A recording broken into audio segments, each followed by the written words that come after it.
Hello my dear friends, എല്ലാവർക്കും നമ്മുടെ ചാനലിലേക്ക് സ്വാഗതം. ഇന്നത്തെ നമ്മുടെ topic current feelings of your person എന്നുള്ളതാണ്. നിങ്ങൾ സ്നേഹിക്കുന്ന വ്യക്തിക്ക് ഒരു സമയത്ത് എന്ത് ഫീലിങ്സ് ആണ് ഉണ്ടാകുന്നത് എന്ന് നോക്കാം. വീഡിയോയിലേക്ക് പോകുന്നതിന് മുമ്പായിട്ട് ഈ ചാനൽ ഇതുവരെ സബ്സ്ക്രൈബ് ചെയ്യാത്ത ആരെങ്കിലും ഉണ്ടെങ്കിൽ ദയവായിട്ട് സബ്സ്ക്രൈബ് ചെയ്യുക. വീഡിയോ ഇഷ്ടമായാൽ തീർച്ചയായിട്ടും ലൈക്ക് ചെയ്യുക, ഷെയർ ചെയ്യുക, കമൻറ്റ് ചെയ്യുക. ഇതൊരു ജനറൽ റീഡിംഗ് ആണ്, അതുപോലെ തന്നെ ജെൻഡർലെസ്സുമാണ്, ടൈംലെസ് ആണ്. ഈ വീഡിയോ നിങ്ങളെപ്പോൾ കാണുന്നോ ആ ഒരു ടൈമിൽ വാലിഡ് ആയിരിക്കുന്നതാണ്. ജനറൽ റീഡിംഗ് ആയതുകൊണ്ട് എല്ലാ പേർക്കും ഒരുപോലെയൊന്നും റെസനേറ്റ് ആവുന്നില്ല. നിങ്ങളുടെ സിറ്റുവേഷനായിട്ട് മാച്ച് ആവുന്നുണ്ടെങ്കിൽ മാത്രം പോസിറ്റീവായിട്ട് എടുത്താൽ മതി, അല്ലാത്ത കാര്യങ്ങൾ വിട്ടേക്കുക. ആയിട്ടൊന്ന് മെഡിറ്റേറ്റ് ചെയ്യുക, കോൺസെൻട്രേറ്റ് ചെയ്യുക, പോസിറ്റീവായിട്ട് തിങ്ക് ചെയ്യുക. എന്നതിന് ശേഷം വീഡിയോ തുടർന്ന് കാണുക. Current feelings of your person. നിങ്ങൾ സ്നേഹിക്കുന്ന വ്യക്തിക്ക് ഒരു സമയത്ത് എന്താണ് ഫീൽ ചെയ്യുന്നത്, നിങ്ങളെക്കുറിച്ച് എന്താണ് അവർക്ക് ഫീൽ ചെയ്യുന്നത്? Current feelings of your person. Okay, I feel unclear about where we stand. Okay, അവരുടെ ഫീലിങ്സ് എന്ന് പറയുന്നത് അവർക്കൊരു കൺഫ്യൂഷനാണെന്നുള്ളതാണ് മാസ്റ്റർ കാർഡ് വ്യക്തമാക്കിയിരിക്കുന്നത്. ഇപ്പോൾ ഈ ഒരു സാഹചര്യത്തിൽ നിങ്ങൾ രണ്ടുപേരും ചിലപ്പോൾ രണ്ട് ധ്രുവങ്ങളിൽ എന്ന് പറയുന്ന പോലെ സെപ്പറേഷനിലൊക്കെ ആയിരിക്കാം. അപ്പോൾ ഈ ഒരു സംഭവം അല്ലെങ്കിൽ ഈ ഒരു സെപ്പറേഷൻ നിങ്ങളുടെ ലൈഫിൽ വന്നതിൽ ഉള്ള ഒരു ക്ലാരിറ്റി അവരന്വേഷിക്കുന്നുണ്ട്. ഓക്കെ, ഇങ്ങനെയൊന്നും ഒരിക്കലും സംഭവിക്കരുതായിരുന്നു എന്നവർ ചിന്തിക്കുന്നുണ്ട്. അവർ പ്ലാൻ ചെയ്ത പോലെ ഒന്നുമല്ല ലൈഫിലിപ്പോൾ സംഭവിച്ചുകൊണ്ടിരിക്കുന്നത് എന്നൊക്കെ അവർ ചിന്തിക്കുന്നുണ്ട്.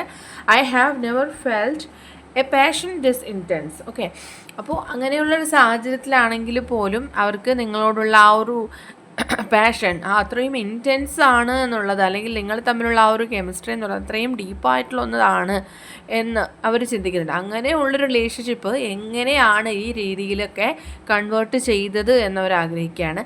ഒരുപാട് അവർക്ക് നിങ്ങളെ മിസ് ചെയ്യുന്നുണ്ട്. അതുപോലെ തന്നെ നിങ്ങളുമായിട്ട് ഷെയർ ചെയ്തിരുന്ന മൊമെൻറ്റ്സ്, നിങ്ങളുമായിട്ട് സ്പെൻഡ് ചെയ്തിരുന്ന പല സമയങ്ങളൊക്കെയും അവർക്ക് ലൈഫിൽ മിസ്സാവുന്നു എന്നുള്ളതാണ്.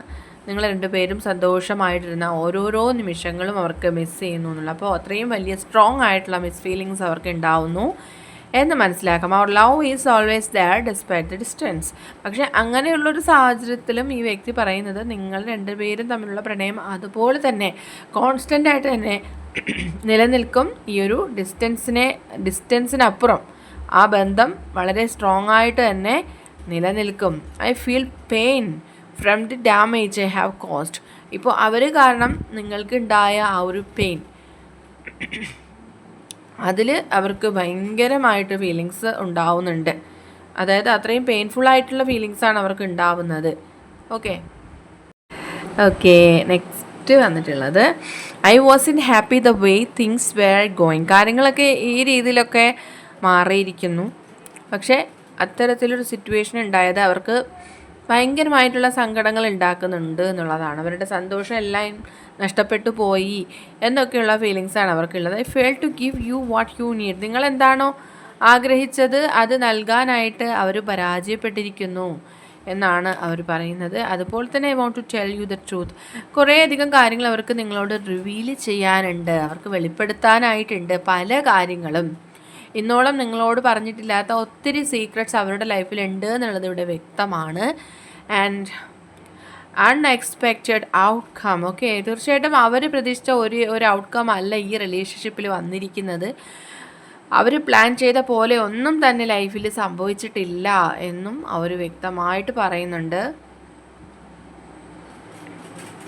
I want you to be a better part of my future. ഫ്യൂച്ചറിൽ തീർച്ചയായിട്ടും നിങ്ങൾ അവരുടെ കൂടെ ഉണ്ടാകണം, അവരുടെ ഒരു ബെസ്റ്റ് പാർട്ട്ണറായിട്ട് ഉണ്ടാവണം എന്ന് പറയുന്നുണ്ട്. പക്ഷേ ഒത്തിരി നാളുകളായിട്ട് ഈ സെപ്പറേഷൻ തുടരുന്നുള്ളത് കൊണ്ട് തന്നെ അവർക്കൊരു ഭയം ഉണ്ടാവുന്നുണ്ട്. ടൈം നഷ്ടപ്പെട്ടു പോയോ, നിങ്ങൾ അല്ലെങ്കിൽ ആ വ്യക്തി നിങ്ങളോടൊരു ആക്ഷൻ എടുക്കേണ്ടതായിട്ടുള്ള സമയം കടന്നു പോയോ എന്ന് അവർ ഭയപ്പെടുന്നുണ്ട്. I felt like you didn't care. നിങ്ങൾ ഒട്ടും തന്നെ കെയർ ചെയ്തില്ല എന്ന് അവർ ഫീൽ ചെയ്യുന്നുണ്ട്. ഒരുപാട് കാർഡ്സിലും അവരുടെ ഫീലിങ്സ് തന്നെയാണ് വ്യക്തമാക്കുന്നത്. And the way you love can never be match. നിങ്ങൾ സ്നേഹിക്കുന്ന പോലെയൊന്നും ഒരിക്കലും അവർ സ്നേഹിച്ചിട്ടില്ല നിങ്ങളെ. അതിപ്പോഴും അവർ സ്ട്രോങ് ആയിട്ട് തന്നെ പറയുന്നുണ്ട്. കാരണം നിങ്ങൾക്ക് പല രീതിയിലുള്ള വേദന ഈ വ്യക്തിയുടെ ഭാഗത്തു നിന്നുണ്ടായിട്ടുണ്ട്. വാക്കുകളാലും അവരുടെ പ്രവൃത്തികളാലും ഒക്കെ നിങ്ങളെ ആ വ്യക്തി ഒത്തിരി വേദനിപ്പിച്ചിട്ടുണ്ട്. അങ്ങനെയൊക്കെ ചെയ്തിട്ടും നിങ്ങൾ ആ വ്യക്തിയുടെ കൂടെ എന്നും സപ്പോർട്ടായിട്ട് നിന്നിട്ടുണ്ട്. ആ വ്യക്തി പറയുന്നതൊക്കെ അക്സെപ്റ്റ് ചെയ്യുന്നുണ്ട്, അഡ്മിറ്റ് ചെയ്യുന്നുണ്ട്. നിങ്ങളുടെ ഭാഗത്തല്ല, ആ വ്യക്തിയുടെ ഭാഗത്താണ് തെറ്റെങ്കിൽ പോലും ആ വ്യക്തി പലപ്പോഴും നിങ്ങളെയാണ് കുറ്റപ്പെടുത്താറുള്ളത്.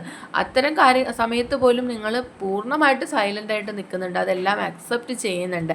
ആ രീതിയിലൊക്കെ നിങ്ങൾക്ക് വേണ്ടിയിട്ട് ആ ഒരു പ്രണയം അവരൊരിക്കലും തന്നിട്ടില്ല. നിങ്ങളാണ് ഏറ്റവും ബെറ്റർ ആയിട്ടുള്ള ഈ ഒരു പാർട്ട്ണർ, അല്ലെങ്കിൽ ഈ റിലേഷൻഷിപ്പിലെ ബെറ്റർ പാർട്ട്ണർ ആയിട്ടുള്ളതെന്ന് അവർ ചിന്തിക്കുന്നുണ്ട്. നിങ്ങൾക്ക് പകരമായിട്ട് മറ്റൊരാളെ അവർക്ക് കാണാൻ പോലും കഴിയില്ല. The stress from this is draining me. ഇങ്ങനെ ഒരു സാഹചര്യത്തിൽ അവർക്ക് ഭയങ്കരമായിട്ടുള്ള സ്ട്രെസ് ഉണ്ടാവാണ്. അവരെ ആകെ തകർക്കുന്ന രീതിയിലുള്ള ഒരു മെൻ്റൽ സ്ട്രെസ് അവർക്ക് ഉണ്ടാവുന്നു എന്നവർ വ്യക്തമാക്കുന്നുണ്ട്. അതുപോലെ തന്നെ we still have things to resolve. ഇനിയും ഒരുപാട് കാര്യങ്ങൾ നിങ്ങൾക്കിടയിൽ ഡിസ്കസ് ചെയ്യാനുണ്ട്, പരിഹരിക്കാനുണ്ട് എന്നൊക്കെ അവർ പറയുന്നുണ്ട്. ഈ റിലേഷൻഷിപ്പിൽ ഇപ്പോഴും ആ വ്യക്തിക്ക് ഒരുപാട് പ്രതീക്ഷകളുണ്ട് എന്നാണ് അവരിവിടെ അവസാനത്തെ കാർഡിൽ വ്യക്തമാക്കിയിരിക്കുന്നത്. അപ്പോൾ നമുക്ക് ഈ കാർഡിലൂടെ മൊത്തത്തിലുള്ള എനർജിയിൽ മനസ്സിലാക്കുന്നത് അവരിപ്പോൾ ഭയങ്കരമായിട്ടുള്ളൊരു കൺഫ്യൂസിങ് എനർജിയിലാണുള്ളത്. ഓക്കെ, എന്താണ് ചെയ്യേണ്ടത്, നിങ്ങളെ ഇനി എങ്ങനെയാണ് കോണ്ടാക്റ്റ് ചെയ്യേണ്ടത്, നിങ്ങളെ അവരുടെ ലൈഫിലേക്ക് എങ്ങനെയാണ് തിരികെ കൊണ്ടുവരേണ്ടത് എന്നൊക്കെ. ഇപ്പോൾ ഈ സെപ്പറേഷൻ എന്ന് പറയുന്നത് അവർക്ക് ഒരുപാട് ജീവിത പാഠങ്ങൾ കൊടുത്തിട്ടുണ്ട്. അവർക്ക് ഒരുപാട് ട്രോമയിലൂടെയൊക്കെ കടന്നു വരുന്നൊരു സാഹചര്യമാണ്. അവർക്ക് ലൈഫിൽ എന്തൊക്കെ നേടിയാലും നിങ്ങളുടെ ആ ഒരു പ്ലേസ് ഇപ്പോഴും ആ ഒരു മിസ്സിങ് പീസായിട്ട് തന്നെ നിലനിൽക്കുന്നുണ്ട് അവരുടെ ലൈഫിൽ. ഓക്കെ, അപ്പോൾ ഇന്നത്തെ ചെറിയ റീഡിംഗ് ഇവിടെ അവസാനിച്ചിരിക്കുകയാണ്.